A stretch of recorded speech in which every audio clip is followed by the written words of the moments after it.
जय हिंद दोस्तों, स्वागत है आप सभी का आपके अपने YouTube चैनल जीके जीएस के भंडारा पर। प्यारे साथियों, आज के इस वीडियो में आरपीएफ एसआई भर्ती परीक्षा 2018 के 19/12/2018 के तृतीय पाली का आपको सॉल्यूशन लेकर के आया हूं और आपका ये सेट नंबर 2 और आरपीएफ के टोटल 23 सेट हैं जो आपके प्रीवियस ईयर में 23 पालियों में आपका पेपर हुआ था। तो 23 सेट के आपको लगाने हैं जिससे आपका एग्जाम में अच्छा स्कोर हो जाएगा। अगर आपको ये वीडियो पसंद आए तो वीडियो को लाइक कर देना।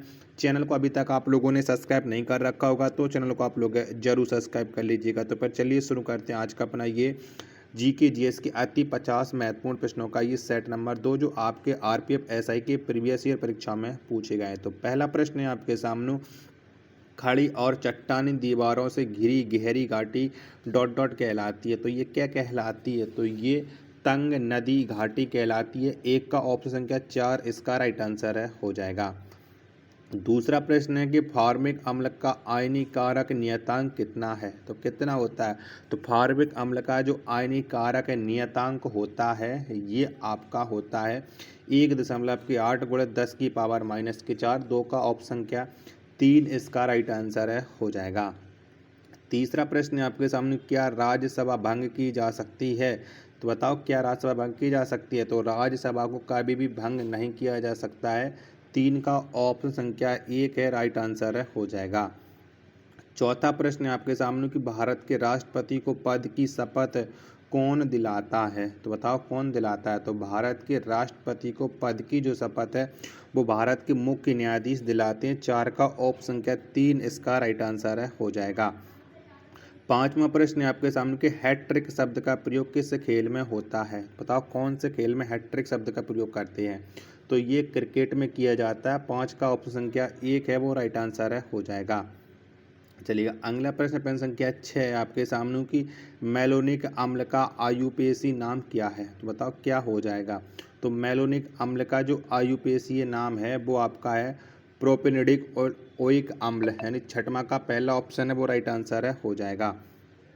सातवां प्रश्न आ जाता है आपके सामने कि 1956 के राज्य पुनर्गठन अधिनियम के द्वारा देश में राज्यों की संख्या 27 से घटाकर डॉट डॉट कर दी गई। तो कितनी कर दी गई थी 1956 के? बताना है आपको। 7 का राइट आंसर क्या हो जाएगा? तो ये 27 से घटा करके 14 कर दी गई थी। ऑप्शन संख्या 4 है वो राइट आंसर है हो जाएगा। चलिएगा अगला प्रश्न प्रश्न संख्या 8 है आपके सामने कि थायराइड ग्रंथि क्या स्रावित करती है? तो बताओ क्या करती है? तो जो थायराइड ग्रंथि है ये स्रावित करती है कैल्सिटोनिन, यानी 8 का दूसरा ऑप्शन है वो राइट आंसर हो जाएगा। 9वां प्रश्न है आपके सामने कि अक्टूबर 1962 में घोषित किया गया पहला राष्ट्रीय आपातकाल कब तक रहा? तो ये कब तक रहा था? तो ये रहा था 1968 तक। 9 का ऑप्शन क्या 3 है वो राइट आंसर है हो जाएगा।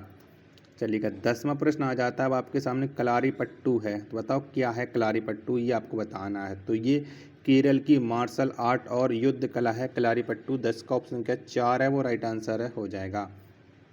11वां प्रश्न है आपके सामने कि सूक्ष्म जैविकी के जनक कौन है? तो बताओ कौन है? तो सूक्ष्म जैविकी के जो जनक है वो एंटोनियो वान ल्यूवेनहॉक हैं। 11 का ऑप्शन क्या 2 है वो राइट आंसर है हो जाएगा। 12वां प्रश्न है आपके सामने कि निम्न में से कौन सा देश भारत के साथ सीमा साझा नहीं करता? तो इनमें से एक ऐसा देश है जिसकी सीमा भारत के साथ नहीं लगती है, वो कौन सा देश है? तो वो आपका हांगकांग है। 12 का ऑप्शन क्या 4 है वो राइट आंसर है हो जाएगा। 13वां प्रश्न है आपके सामने कुडनकुलम परमाणु ऊर्जा संयंत्र किस राज्य में स्थित है? तो बताइए कौन से राज्य में स्थित है? तो कुडनकुलम परमाणु ऊर्जा संयंत्र ये जो स्थित है वो आपका तमिलनाडु राज्य में स्थित है। 13 का ऑप्शन क्या 2 इसका राइट आंसर है हो जाएगा। 14वां प्रश्न आ जाता है कंबोडिया की राजधानी डॉट डॉट है। तो बताओ कौन सी है कंबोडिया की राजधानी? 14 का राइट आंसर है क्या हो जाएगा? तो कंबोडिया की जो राजधानी है वो नोम पेहेन है, यानी ऑप्शन क्या 3 इसका राइट आंसर है हो जाएगा। 15 प्रश्न है कि 14वें वित्त आयोग के अध्यक्ष कौन है? तो कौन है? तो 14वें आयोग के जो वित्त 14वें वित्त आयोग के जो अध्यक्ष थे वो थे डॉक्टर YV रेड्डी। 15 का तीसरा ऑप्शन है करेक्ट आंसर है हो जाएगा। वीडियो पसंद आ रही होगी तो प्लीज़ वीडियो को अपने दोस्तों के पास ज़्यादा से ज़्यादा शेयर जरूर कीजिएगा और चैनल का आप लोगों को सपोर्ट जरूर करना है। 16वां प्रश्न है कि पृष्ठ तनाव ज्ञात करने का सूत्र है, तो बताओ कौन सा है। तो पृष्ठ तनाव ज्ञात करने का जो सूत्र है वो बल बटे लंबाई, यानी 16 का ऑप्शन क्या 3 है, वो राइट आंसर है, हो जाएगा। 17वां प्रश्न है आपके सामने कि सिक्किम की राजधानी है, तो बताओ कौन सी है। तो सिक्किम की जो राजधानी है वो गंगटोक है, ऑप्शन क्या 2 है, वो राइट आंसर है, हो जाएगा। 18वां प्रश्न है आपके सामने कि डॉट डॉट एपिडर्मी कोशिकाओं में पाई जाने वाली एक कोश की लंबी आकृतियां हैं जो मिट्टी से जल एवं खनिजों का अवशोषण करती हैं, तो बताओ कौन करती हैं। 18 का आंसर आपको बताना है। तो ये मूल रोम करती हैं, ऑप्शन क्या 1 है, वो करेक्ट आंसर हो जाएगा। 19वां प्रश्न है कि भारतीय इस्पात प्राधिकरण लिमिटेड का मुख्यालय कहाँ है, तो कहाँ पर है। तो भारतीय इस्पात प्राधिकरण लिमिटेड का जो मुख्यालय है वो नई दिल्ली में है, ऑप्शन क्या 3 है, वो इसका राइट आंसर है, हो जाएगा। 20वां प्रश्न कि निम्न में से कौन सा खिलाड़ी हॉकी से संबंधित नहीं है, तो बताओ इनमें से एक खिलाड़ी जिसका संबंध हॉकी से नहीं है वो कौन सा है।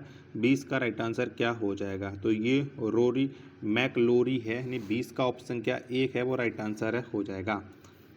21वां प्रश्न है आपके सामने कि भूतल के नीचे का जल स्तर डॉट डॉट कहलाता है, तो बताओ क्या कहलाता है। तो भूतल के नीचे का जो जल स्तर है ये कहलाता है आपका वाटर टेबल, यानी 21 का तीसरा ऑप्शन है, वो राइट आंसर है, हो जाएगा। 22वां प्रश्न है आपके सामने किस भारतीय राज्य का अपना अलग संविधान है, तो ये किस राज्य का है। तो ये जम्मू कश्मीर का है, लेकिन अब आपको पता है कि जम्मू कश्मीर में 370 धारा थी, वो हट गई है। 23वां प्रश्न है आपके सामने कि मिसिसिपी नदी किस देश में बहती है, तो बताओ ये कौन से देश में बहती है मिसिसिपी नदी। ये 2 ऑप्शन आप ये देख लीजिएगा, और इसके अलावा 2 ऑप्शन ये रहे। तो मिसिसिपी जो नदी है वो संयुक्त राज्य अमेरिका में बहती है, ऑप्शन संख्या 3 इसका राइट आंसर है, हो जाएगा।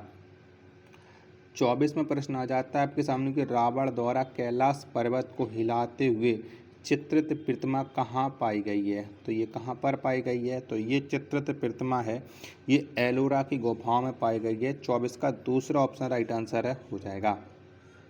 25वां प्रश्न है आपके सामने एस अर्गनेस्ट ऑट्स पुस्तक किसने लिखी है, तो बताओ इस पुस्तक को किसके द्वारा लिखा गया। 25 का आंसर आपको बताना है। तो एक्स अर्नेस्ट ऑट्स पुस्तक को लिखा है सानिया मिर्जा ने, 25 का ऑप्शन क्या 2 है, वो राइट आंसर हो जाएगा। 26वां प्रश्न है आपके सामने कि भारत का प्रथम नागरिक कौन है, तो कौन है। तो आपको पता है कि भारत को जो प्रथम नागरिक है वो भारत के राष्ट्रपति हैं। 26 का ऑप्शन क्या है 2 एकदम करेक्ट आंसर है, हो जाएगा।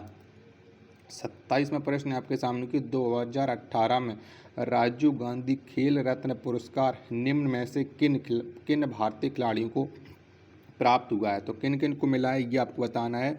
27 का राइट आंसर क्या हो जाएगा, ऑप्शन आप लोग देख लीजिएगा। तो ये मिला था सैको, मीराबाई चानू और विराट कोहली को, ऑप्शन क्या 3 इसका राइट आंसर है, हो जाएगा। 28वां प्रश्न आ जाते हैं कि पागलपंथी सत्याग्रह कहाँ हुआ था, तो कहाँ पर हुआ था। तो जो पागलपंथी सत्याग्रह है ये बंगाल में हुआ था, 28 का ऑप्शन क्या 3 है, वो राइट आंसर हो जाएगा।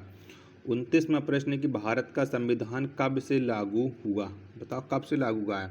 तो भारत का जो संविधान है ये 26 जनवरी 1950 से लागू है, 29 का दूसरा ऑप्शन है, करेक्ट आंसर है, हो जाएगा। चलेगा। 30वां प्रश्न है आपके सामने कि पुणे सार्वजनिक सभा की स्थापना निम्न में से किस स्थान पर हुई, तो कहाँ पर हुई थी पुणे सार्वजनिक सभा की स्थापना, तो ये पुणे में ही हुई थी। 30 का ऑप्शन संख्या 2 करेक्ट आंसर हो जाएगा। अगला प्रश्न आ जाता है आपके सामने प्रश्न संख्या 31 है कि एल्यूमिनियम तत्व का परमाणु क्रमांक कितना है, तो कितना होता है। तो एल्यूमिनियम तत्व का जो परमाणु क्रमांक है वो 13 होता है, 31 का तीसरा ऑप्शन है, वो करेक्ट आंसर है, हो जाएगा। नेक्स्ट प्रश्न है प्रश्न संख्या 32 से आपके सामने कि सेंग्रोम संगमा विद्रोह कहाँ हुआ, तो कहाँ पर हुआ था। तो ये भी जो विद्रोह है ये असम में हुआ था, 32 का पहला ऑप्शन है, करेक्ट आंसर है, हो जाएगा। 33वां प्रश्न है आपके सामने कि दिसंबर 1929 में लाहौर में संपन्न हुए कांग्रेस के राष्ट्रीय अधिवेशन में कौन सा प्रस्ताव पास हुआ, तो कौन सा प्रस्ताव पास हुआ था। 33 का आंसर आपको बताना है। तो इसमें हुआ था पूर्ण स्वराज का प्रस्ताव, तीसरा ऑप्शन है, वो करेक्ट आंसर है, हो जाएगा। नेक्स्ट प्रश्न संख्या 34 है आपके सामने कि लोकसभा में अविश्वास प्रस्ताव पहली बार किस बार से लाया गया? तो पहली बार कब लाया गया था अविश्वास प्रस्ताव? 34 का आंसर आपको बताना है। तो ये अविश्वास प्रस्ताव पहली बार है लोकसभा में 1963 में लाया गया था। ऑप्शन क्या है? 4 इसका राइट आंसर हो जाएगा। 35वां प्रश्न कि निम्न में से किसने 2 लगातार कार्यकालों में राष्ट्रपति के रूप में अपनी सेवाएं दी? तो ये किसने दी हैं?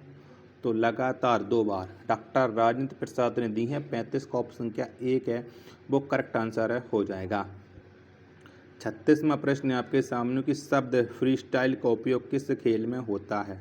तो कौन से खेल में करते हैं? तो फ्री स्टाइल जो शब्द इसका उपयोग होता है कुश्ती में। 36 का ऑप्शन क्या 1 है वो राइट आंसर हो जाएगा। 37वां प्रश्न कि हिंदू विधवा पुनर्विवाह अधिनियम कब पारित किया गया? तो कब आया था? तो हिंदू विधवा पुनर्विवाह जो अधिनियम है ये 1856 AD में आया था, यानी 37 का दूसरा ऑप्शन करेक्ट आंसर हो जाएगा। 38वां प्रश्न कि अनिल कुंबले का उपनाम क्या है? तो बताओ अनिल कुंबले को दूसरे किस नाम से जाना जाता है? तो इनका जो उपनाम है वो जंबू है। 38 का दूसरा ऑप्शन करेक्ट आंसर हो जाएगा। और जिस भी दोस्त ने अभी तक वीडियो को शेयर नहीं कर रखा होगा तो प्लीज़ वीडियो को जरूर शेयर कर दीजिएगा।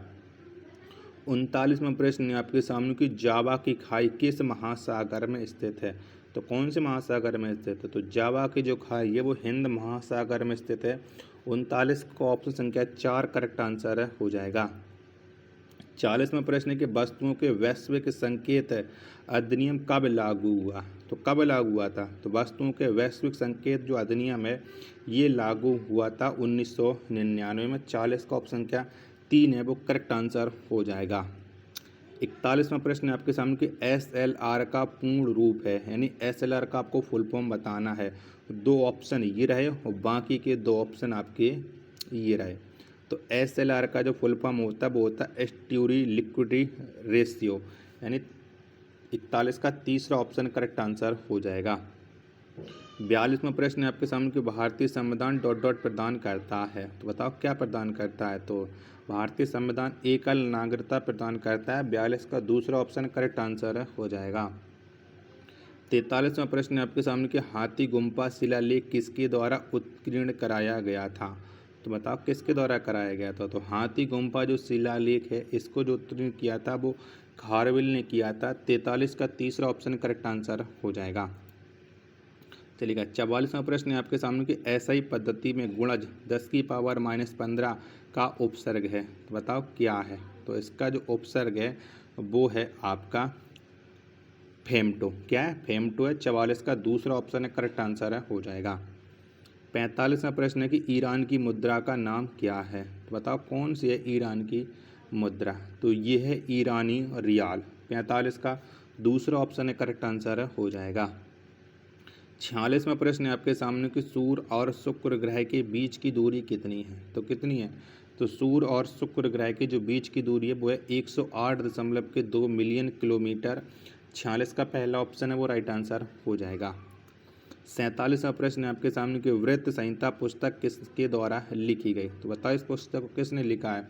तो वृत्त संहिता जो पुस्तक है इसको 12 मिहिर ने लिखा है। 47 का ऑप्शन क्या 4 है वो करेक्ट आंसर है हो जाएगा। 48वां प्रश्न आ जाता है कि विदेशी विनिमय बाजार में वह स्थिति क्या कहलाती है जब घरेलू मुद्रा का मूल्य विदेशी मुद्रा की तुलना में गिरने लगता है? तो बताओ ये क्या कहलाती है? तो ये अवमूल्यन कहलाती है। 48 का पहला ऑप्शन करेक्ट आंसर हो जाएगा।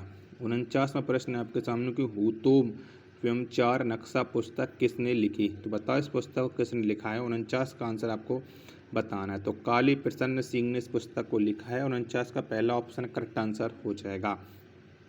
50वां और अंतिम प्रश्न की न्यूट्रॉन की खोज किसके द्वारा की गई? तो बताओ किसने की थी? तो न्यूट्रॉन की जो खोज है वो जेम्स चैडविक ने की थी। 50 का तीसरा ऑप्शन करेक्ट आंसर हो जाएगा। आशा करता हूँ कि आपको ये वीडियो पसंद आई होगी, तो वीडियो को लाइक करें। चैनल को सब्सक्राइब नहीं कर रखा होगा तो चैनल को आप लोग जरूर सब्सक्राइब कर लीजिएगा। मिलते पर अपने एक और नेक्स्ट वीडियो के साथ, तब तक के लिए धन्यवाद। जय हिंद, वंदे मातरम।